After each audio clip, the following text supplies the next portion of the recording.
आप लोग सोच रहे होंगे, चक्कर में पड़ गए होंगे कि पासी लोगों के राज्य में हम कैसे रहते हैं। तो ये विचार करने की बात है। जहां तक उत्तर भारत लगता है वहां तक पासी समाज का ही राज्य था, हम आपको बताएंगे। लेकिन पीछे से हमारे भैया मनोज जी इशारा कर रहे हैं कि हमारे मन की कर दे। तो एक बार प्यार से जयकारा लगाएंगे, बोले बाबा साहब डॉक्टर भीमराव अम्बेडकर की। तो सुनेंगे कि आगे एक त्योहार आ रहा है जो पर्सनल, जिसे होली के नाम से जानते हैं। कितने लोग होली मनाते हैं, जरा हाथ उठा के दिखाओ। मनाते हैं ना, मनाते हैं। अब सुन लीजिए, पहले सुन लीजिए, हम आप के लिए बोल रहे हैं। अब तुम अपनी दुनिया में रहोगे तो हमारा चिल्लाना ही बेकार है। आप ही ने कहा, लेकिन आप बाबा आज कम नहीं कर रहे हैं। सुनो तभी तो समझोगे, तुम्हारे लिए कह रहे हैं। समझिए, अभी भैया ने कहा है कि पासी समाज के भी बारे में थोड़ा जरूर कहें। तो हम ये जो बात बता रहे हैं ये पर्सनल पासी समाज के लिए देने जा रहे हैं। ये जो होली का त्योहार आता है और सब लोग धूमधाम से मनाते हैं, लेकिन क्यों? कोई बता सकता है कि होली का त्योहार क्यों मनाया गया? नहीं मालूम ना। देखिए, होली का त्योहार जो है असलियत में हमें मानना नहीं चाहिए। क्यों? क्योंकि त्योहार का मतलब ही होता है कि तोय माने तुम्हारी, हार माने हार। जहां पर हमारी हार हुई है वहीं पर ये त्योहार बना दिए गए। इसका रहस्य क्या है? अभी मैंने कहा था कि हम पासी समाज के ही राजा के राज्य में रहते हैं। वो राजा कौन है पता है? कहीं दूर के नहीं, वो राजा है जिला हरदोई के रहने वाले, जिनका नाम था महाराज हिरण्यकश्यप। पासी समाज के थे। ये दो भाई थे और दोनों जुड़वा पैदा हुए थे, हिरण्याकश और हिरण्याक्ष। एक लड़की थी, उनकी बहन, जिसका नाम था सिंधिका, जिसे हम लोग होली के नाम से जानते हैं। होली का नाम की कोई नहीं थी, उस लड़की का नाम था सिंधिका।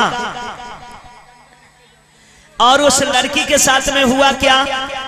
4-4, 5-5 गुंडों ने उस लड़की के साथ में बलात्कार किया। और बलात्कार करने के बाद में उस लड़की को रात्रि के 4 बजे पर जलाकर राख कर दिया गया, जिसे होलिका के नाम से प्रसिद्ध कर दिया गया। अब आप ईमानदारी से बताओ, हम लोगों से कहते हैं, समाज में जा जाकर जगाने का काम करते हैं कि इन त्योहारों को छोड़ दीजिए। हमारी समाज की बहन की बेइज्जती की जाए, हमारे समाज की बहन को मार दिया जाए, हमारे समाज के राजा को मार दिया जाए, उसकी खुशी में अगर हम खुशियां मनाए तो हमसे बड़ा कोई मूर्ख नहीं हो सकता। ये गलत तो नहीं कह रहे हैं, लेकिन हम देखते क्या है कि पासी समाज में वो लड़की पैदा हुई, पासी समाज का वो राजा मारा गया। लेकिन जब होलिका का नंबर आता है तो पासी समाज के ही लोग होलिका को जलाने के लिए जाते हैं। अगर गलत कह रहे हो तो हाथ उठाकर बता दीजिए। मेरा कहने का मतलब, ये जो आंखों पर पट्टी बंधी है उसे खोलकर फेंक दीजिए। अपने इतिहास को समझें। इन लुटेरों ने जो हमें लूटा है, इन्हें मुंह तोड़ हमें जवाब देना चाहिए। बाकी हमें अपनी खिल्लियां कभी नहीं उड़ाना चाहिए। महाराज हिरण्याकश्यप जो पासी समाज के थे, वो वैसे वैसे राजा नहीं थे। जहां तक उत्तर भारत लगता है वहां तक के राजा महाराजा हिरण्याकश्यप थे। इतने बड़े परोपकारी राजा होने के बावजूद हम लोग उस राजा को ना मानते हैं ना जानते हैं। और जिन्होंने मेरे साथ में कत्ल और बलात्कार किए, उन्हीं की हम लोग पूजा करते हैं। तो मैं पासी समाज के भाइयों से कहना चाहेंगे कि अपने इतिहास को समझें, अपने इतिहास को जाने। अरे अपने में ऐसे ऐसे राजा हुए हैं जिनकी वीरता का परिचय मैं नहीं, बड़े बड़े अच्छे लोग देते हैं।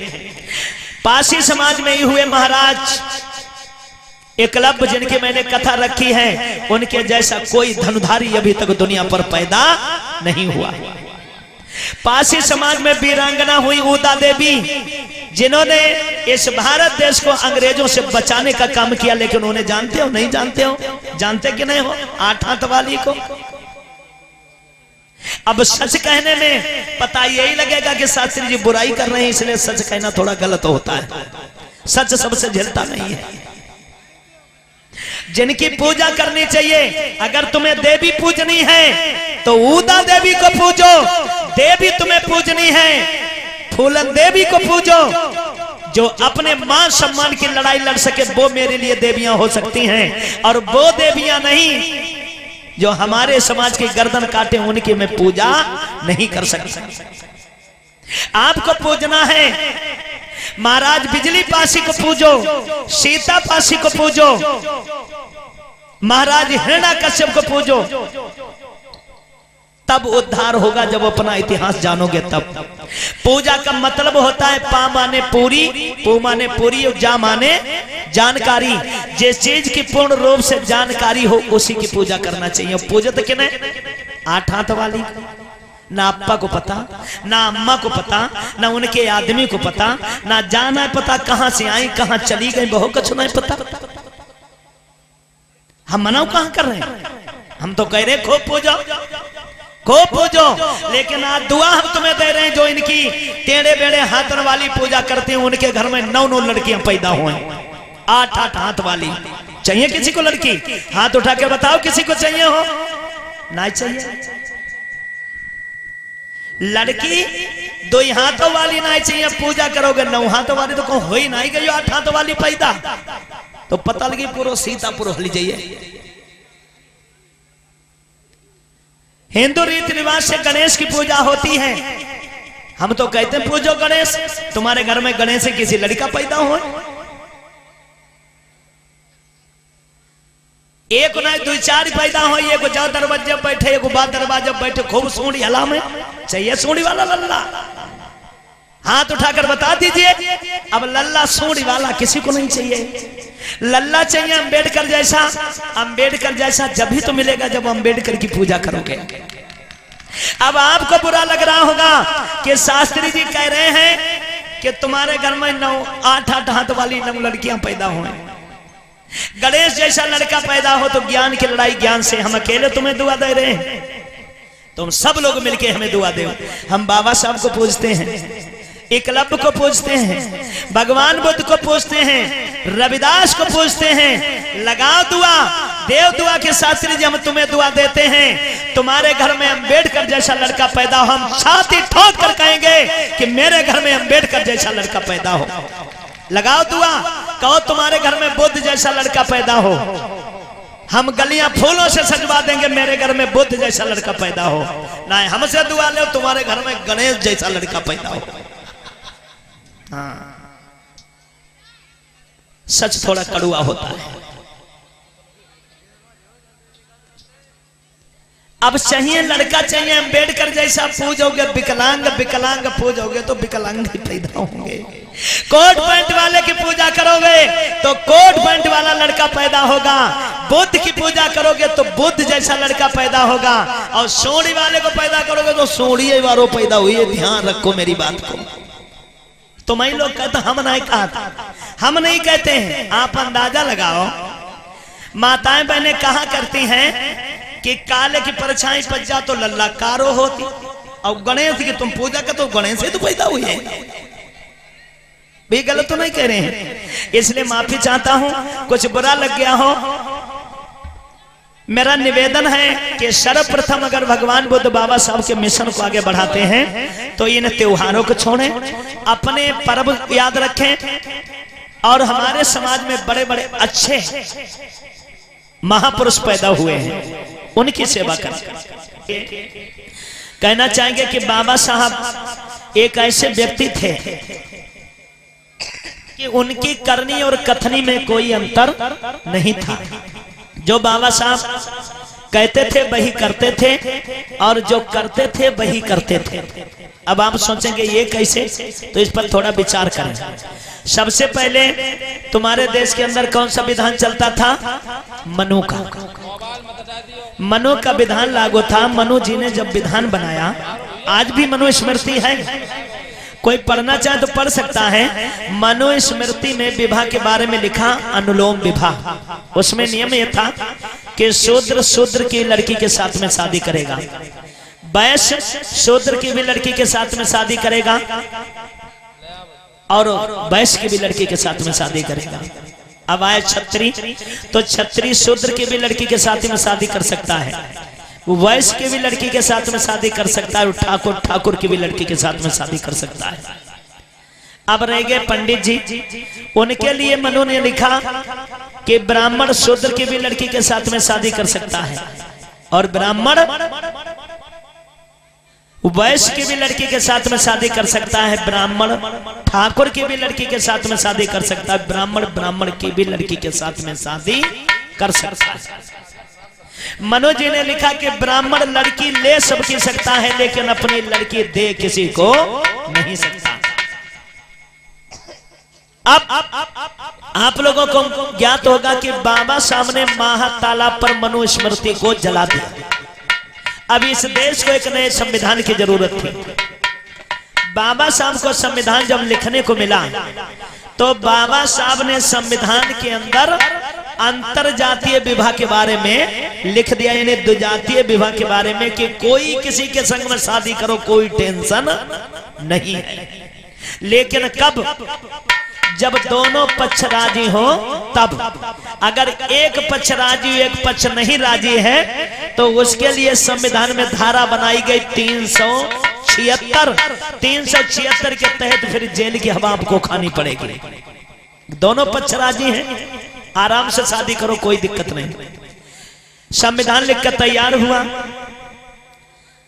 उस समय पंडित जवाहरलाल नेहरू इस देश के प्रधानमंत्री थे और बाबा साहब सांसद थे।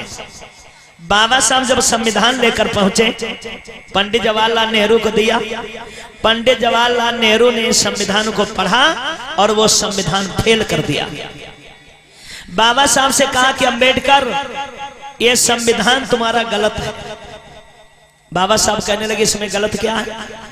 जवाब दिया कि तुमने इसमें लिख दिया अंतर जातीय विवाह, यानी कोई भी किसी के साथ में शादी कर सकता है। बाबा साहब ने कहा हाँ मैंने लिखा है। पंडित जवाहरलाल नेहरू कहने लगे जा बताओ, क्या तुम्हें ऐसा लग रहा है कि कोई ब्राह्मण अपनी लड़की चमारों में कर देगा? बाबा साहब कहने लगे सुनो अभी तो नहीं, लेकिन समय आने पर हम आपको बता देंगे कि ब्राह्मणों की लड़कियां चमारों में जाती हैं या नहीं। पंडित जवाहरलाल नेहरू कहने लगे वो कुछ नहीं चल पाएगा, आपको ये लाइन काटनी पड़ेगी। बाबा साहब ने कहा कि मैं लाइन नहीं काटूंगा, चाहे कुछ भी हो जाए, अगर तुम चाहते हो तो मैं अपने संविधान को ही जला दूंगा। अब संविधान लिखना कोई हंसी खेल नहीं था।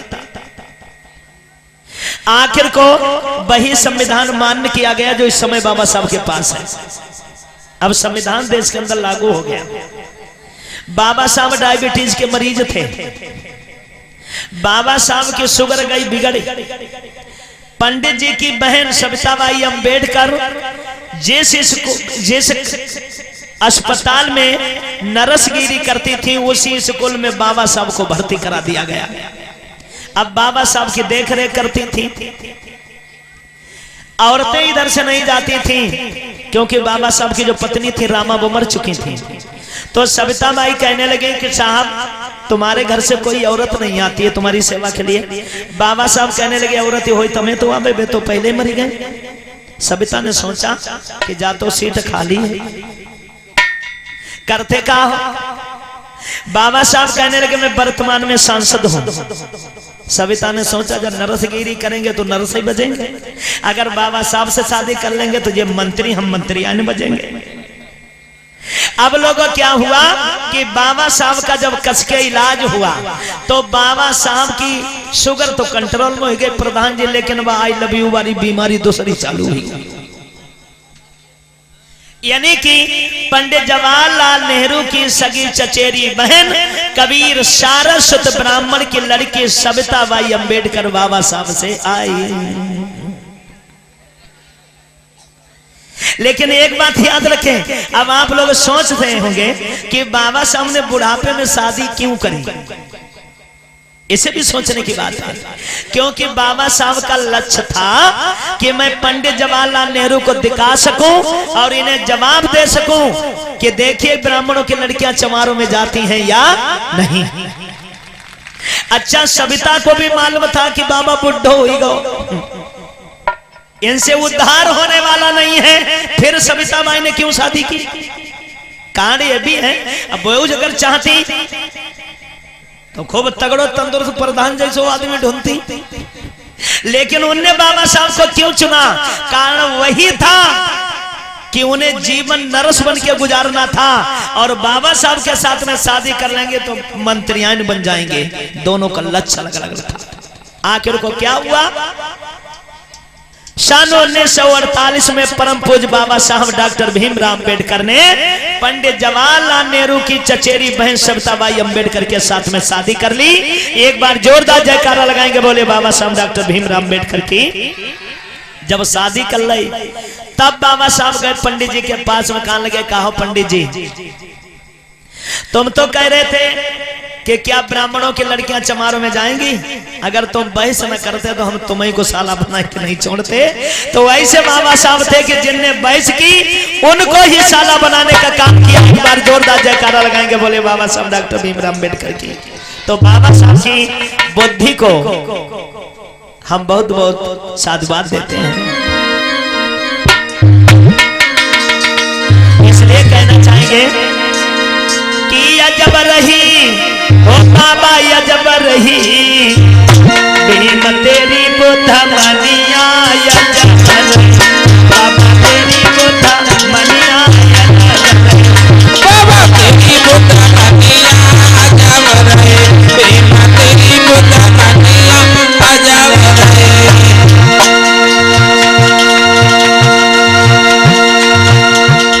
ऊंच नीच के तूफानों से न दिल घबराए, नीच के तूफानों से न दिल घबराए। शिंदे न हम कॉलेज के बाबा प्रोफेसर बन आए। तुमने देखी सारी दुनिया, बाबा तेरी बुद्ध मनिया, बाबा तेरी बुद्ध मनिया अजब रहे, भीम तेरी बुद्ध मनिया अजब रहे। काला पीला हरा गुलाबी कोई रंग नहीं भाया, काला पीला हरा गुलाबी कोई रंग नहीं भाया। सब रंगों को छोड़ के तुमको नीला ही रंग भाया। जैसे अंबर में बदलिया, भीम तेरी बुद्ध मनिया, भीम तेरी बुद्ध मनिया अजब रहे, बाबा तेरी बुद्ध मनिया अजब रहे। महाकाल पे जाके तुमने सत्याग्रह कराई, महाकाल पर जाकर तुमने सत्याग्रह कराई। और फिर दुखी निवलों की बाबा तुमने लाज बचाई। तुमने चाय पिलायो पनिया, भीम तेरी बुद्ध मनिया, बाबा तेरी बुद्ध मनिया अजब रहे, भीम तेरी बुद्ध मनिया अजब रहे। अरे सन 1948 में तू जो बिहार चाहिए, सन 1948 में तू जो बिहार जाई, सन 1948 में तू जो बिहार चाहिए, सन 1948 में तू जो बिहार जाई। ताली बजाने के लिए तैयार हो जाओ। अरे बाबूलाल बादरा वालों ने सफरी दई बनाई, बाबा बहलाए बाबा मियां अजब रहे, भीम बहलाए बाबा मियां बाबा बनाए बाबा मियां अजब रहे, बाबा बनाए बाबा मियां अजब रहे। बाबा तेरी बुद्ध मनिया अजब रहे, बाबा तेरी बुद्ध मनिया अजब रहे, भीम तेरी बुद्ध मनिया अजब रहे, बाबा तेरी बुद्ध मनिया अजब रहे। चाचा कुर्सी पे पहुंचा दो। और आप हैं